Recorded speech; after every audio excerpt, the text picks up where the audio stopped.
Ito guys, kung paano paglilinis nito guys, ganyan.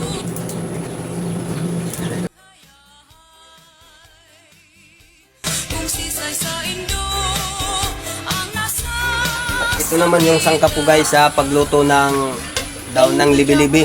Ito. Sibuyas, bawang. Ito naman yung tanglad, pampabango. Lagyan natin ng sili. Ito, tinapa. Yan, tinapa. Yan ang pampalasa. Ito, lagyan natin ng asin.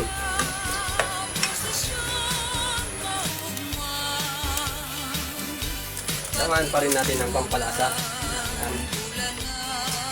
Mga idol, kumukulo na. Pag kumukulo na, mga idol, pwede na.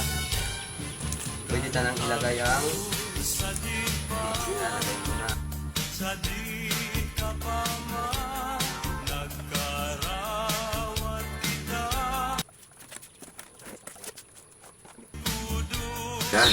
Yan, luto na oh.